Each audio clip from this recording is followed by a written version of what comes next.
Hello everyone, I'm Kiri. Would you like to join me for a verse of the day? If so, it's great to have you here, as always. Today, we'll be reading Hebrews 10:26 through 27. If we deliberately keep on sinning after we have received the knowledge of the truth, no sacrifice for our sins is left, but only a fearful expectation of judgment and of raging fire that will consume the enemies of God. This verse reminds us that though we are saved by grace through faith, to use His grace as an excuse to sin is to abuse His grace. We know that God hates sin and that sin separates us from Him, because at its core it's direct disobedience to God. It's looking at His way and denying it to follow your own instead, which is the opposite of being faithful to Him.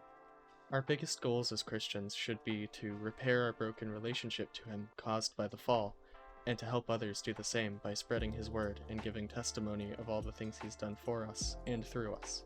All sin does is get in the way of that, distancing us from Him and very often other people as well, all for a false sense of satisfaction that you won't even feel an hour later.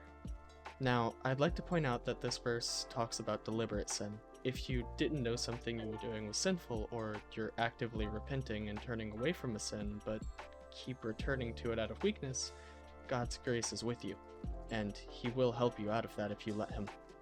But this verse is honing in on the idea that because you're saved by grace, as long as you believe, you'll be fine, even if you carelessly sin unrepentantly. But that belief ignores verses like Romans 6:1-2. What shall we say then? Shall we go on sinning so that grace may increase? By no means. We are those that have died to sin. How can we live in it any longer? And James 2:19 as well. You believe that there is one God, good. Even the demons believe that and shudder. Verses like these point out that as a follower of Jesus, a Christian, you were in essence crucified with Him, as talked about in Galatians 2:20.